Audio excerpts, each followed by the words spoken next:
Hello, this is Matt on the Moon Lambo channel. Are banks missing out? Like, a bank's going to miss out in terms of the revolution that's happening thanks to crypto, and specifically XRP. I mean, come on, the Moon Lambo channel, this is an XRP-centric channel, so that's really what I'm thinking about here. I've got a ton of stuff to share with you here, lots of thoughts.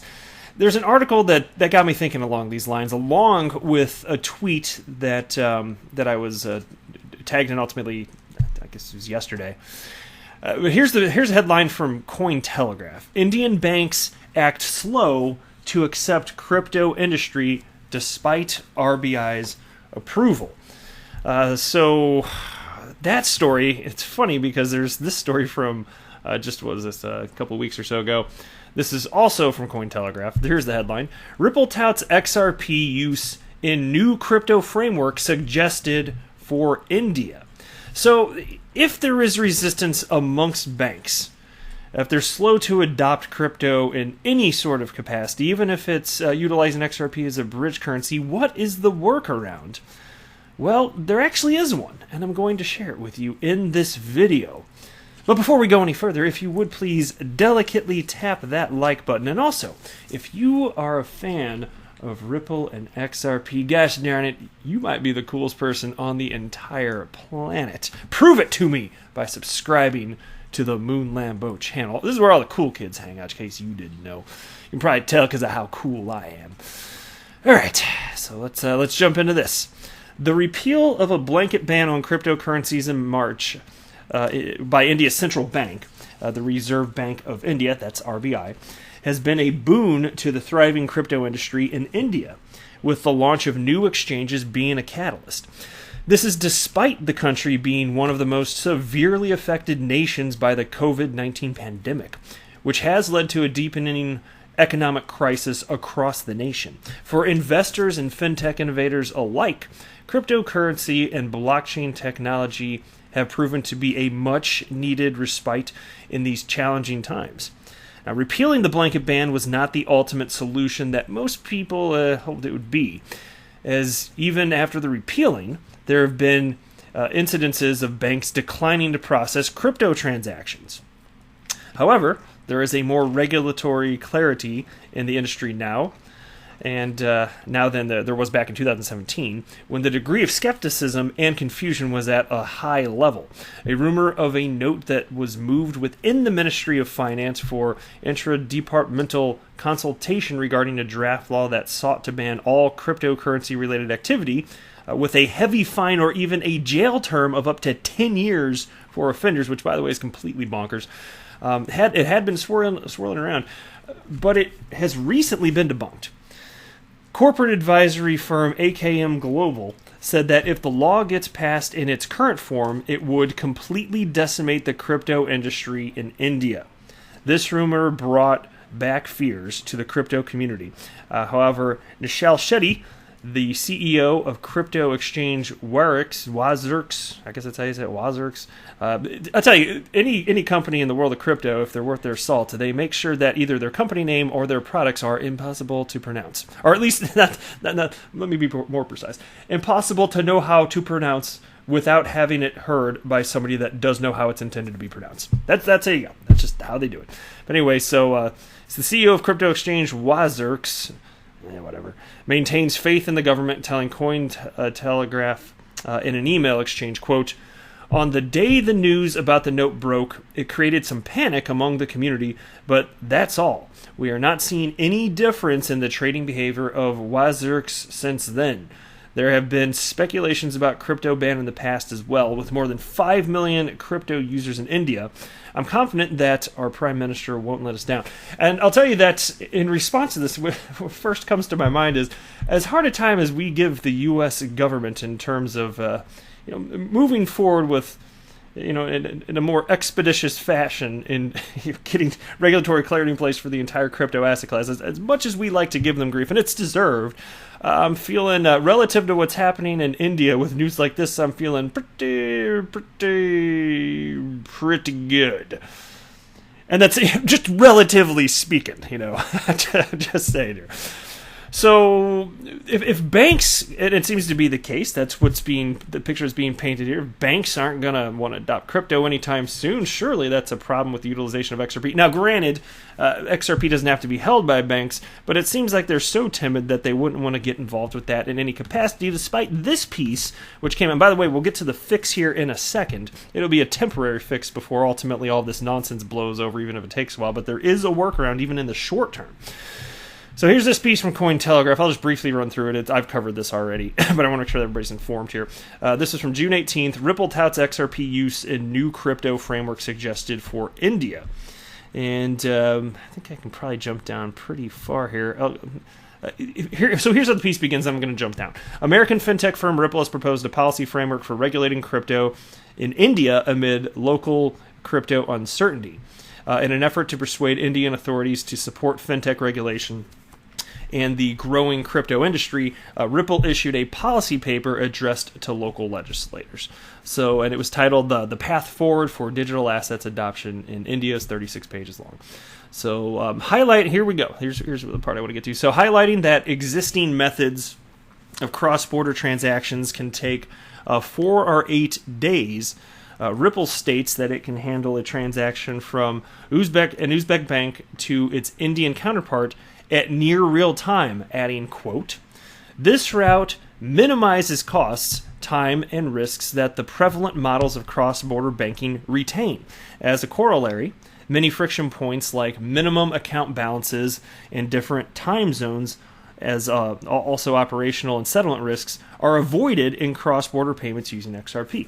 Exactly, and so it would be nonsensical in a world where you can have real-time settlement utilizing XRP as a bridge currency where it's available, because there are only a handful of corridors open, but in such a world, it's silly not to take advantage of that. There is sufficient liquidity, and while I always talk about how it is true, crypto markets, including XRP as an asset, it's illiquid.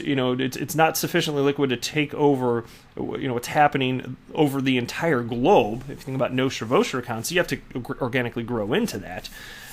But there's enough liquidity to maintain the needs of today, by and large, right? For the corridors that are open right now, and so I think ultimately it's a no-brainer that, given it's legitimately harm, it's pure ignorance for you to be against XRP, an asset that people are just going to speculate on, because people just speculate. They speculate on gold. You can speculate on stocks, whatever.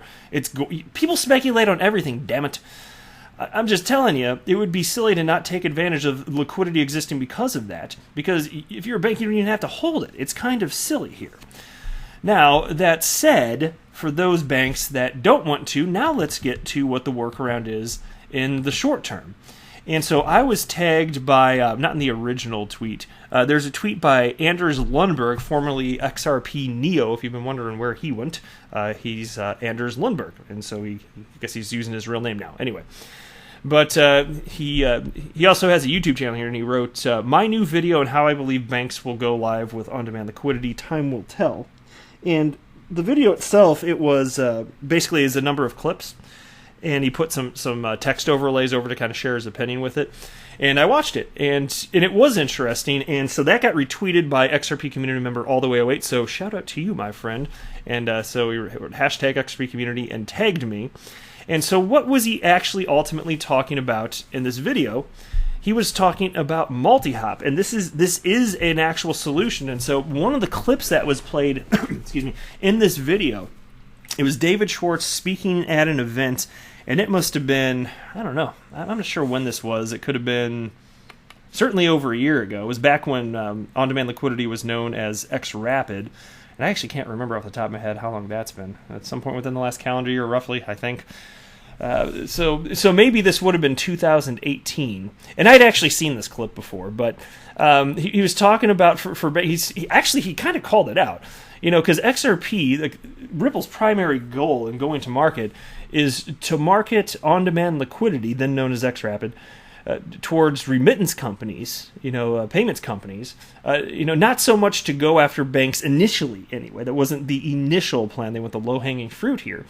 But, even though banks aren't going to want to hold XRP because of volatility and because of regulatory concerns, and maybe even purely because of regulatory concerns, they don't even want to utilize on-demand liquidity. Even though it's not like they're the pools of liquidity if they're doing that. But if they if just because of the conservative nature of banks, they're not willing to do that, the workaround is what was cited here, which is that you'd have somebody do the transactions for you. And that's how he described it without calling it what it is, which is, and maybe it was before the term was being used. The video could have been that long ago. But it's a multi-hop. That's what it is. And the whole world is going to be impacted by multi-hops, whether they like it or not, because now officially XRP is part of the payment flows on planet Earth. It just is. And so after money gets transferred utilizing XRP, it's going to go to somebody else's hand, and then somebody else's hand, and whatever fiat currency it ends up in, and then somebody else's hand, and then it'll get switched to someone. And so it's all intertwined here.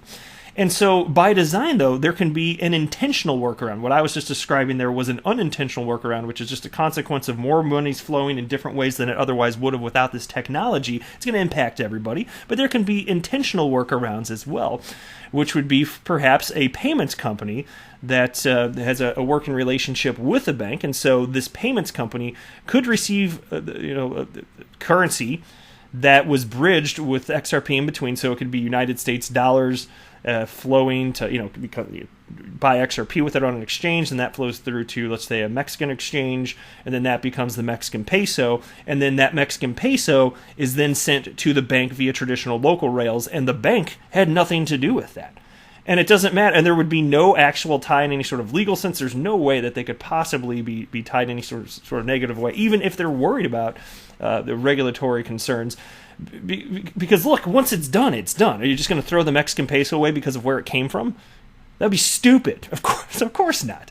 So it's either it goes to the bank, or it could go to a merchant, and then it could go to the bank. Who knows? Like, there's all sorts of ways that money flow here. And so the point is, as a result of that, it's a workaround that actually, I can't imagine at some point, because look, as liquidity increases, as corridors break out, and you've got remittance companies the world over using this, even if banks are the last to jump in, I'm telling you, they're going to want a piece of this because it's much faster. Because even though there's fine, by the nature of them not being willing to jump in and utilize on-demand liquidity themselves, even though they don't really have to hold XRP, if they don't want to do that, fine, then there's that extra middleman, which would be the payments company, which they could knock out if they're willing to use on-demand liquidity themselves. But hey, that's one middleman, as opposed to if you go through the traditional banking system, the correspondent banking system, there could be several middlemen, and it would be slower, it'd be more costly. And you don't have transaction certainty. There's no sense of finality, right? Certainly not in terms of settlement. And so you can knock that out. So it would be much better. It would still be much better.